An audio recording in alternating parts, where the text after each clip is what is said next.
You've been unconsciously programming your brain for anxiety, comparison, and failure every single night, right before you sleep. And the worst part, you're doing it with a smile on your face.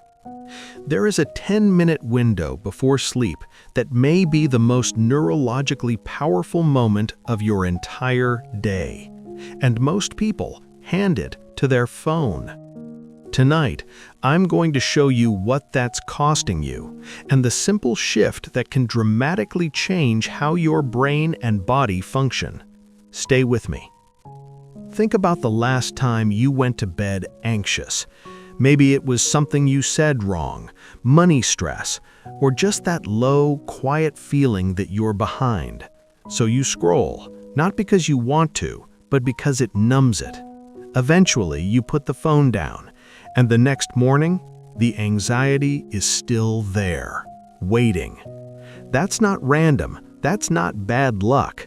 That's your subconscious doing exactly what you fed it the night before. Think of your brain before sleep like wet cement. Whatever emotion you press into it hardens overnight. And most people have been pressing comparison, stimulation, and subtle insecurity into that cement for years. But here's the part most people never hear. Cement can be reshaped, and to understand how, you need to understand what's actually happening in your brain during those final minutes.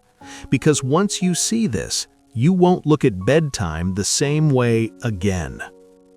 Every night, your brain moves through 4 stages: beta, alpha, theta, and delta. Beta is waking awareness. Alpha is relaxed. Theta is the edge of sleep. Delta is deep, unconscious rest. Most people think falling asleep is like flipping a switch. It's not. Passing through theta is one of the most neurologically sensitive transitions you experience all day. In theta, the boundary between conscious thought and subconscious programming becomes thin, permeable. The door opens, and whatever emotional state you're carrying walks through. Your subconscious doesn't analyze, it doesn't debate, it accepts. And then it builds around that signal.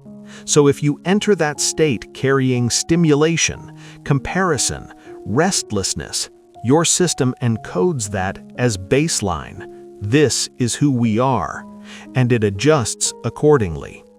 Now, here's the real question. What happens when you deliberately choose what enters that doorway?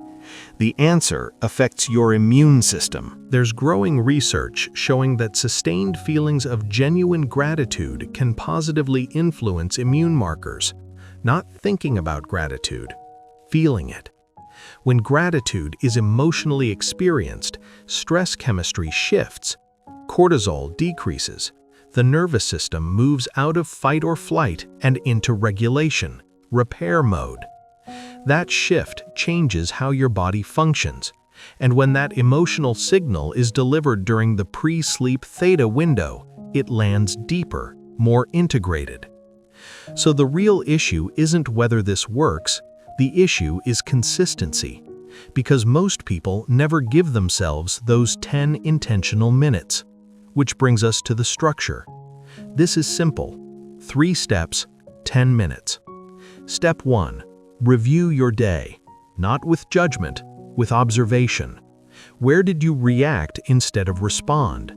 Where did you move away from the person you want to become? Then ask one powerful question. If that moment repeated tomorrow, who would I choose to be? Hold that version clearly for a few seconds. That begins rewiring response patterns. Step 2. Real gratitude. Not a checklist, emotion. Recall a specific moment, a real conversation, a real memory. Let yourself feel it in your body. Warmth in the chest, ease in the breath. Stay there. That emotional signal is what shifts your biology. Step 3. Program your future. While you're still in that state of gratitude, Imagine a future memory, not as a wish, as if it already happened. Feel the relief, the strength, the grounded confidence. Your nervous system responds to vividly felt imagery. You are laying down new neural patterns. Then let yourself drift into sleep. That's it. 10 minutes, no equipment, no complexity, just intention. When people practice this consistently for a few weeks, the changes are subtle but real. They react less, they pause more, they feel steadier. Not because they forced discipline, but because their baseline shifted. Triggers lose intensity, decisions feel clearer, and sometimes unexpected opportunities appear. Not magic, alignment. When thoughts, emotions, and biology are signaling the same message, behavior changes, and behavior changes outcomes. People notice, you seem calmer, you look different, and the answer is simple. You stopped handing your subconscious to the algorithm and started directing it yourself. Tonight, before you reach for your phone, pause. 2 minutes of honest review, 3 minutes of genuine gratitude, 5 minutes of feeling your future, 10 minutes total. Do it consistently for a few weeks. Observe what shifts. If this resonated, share it with someone who goes to bed anxious. Subscribe to Mantra Meta for more science-informed practices for a calm mind and an abundant life. We'll see you in the next one.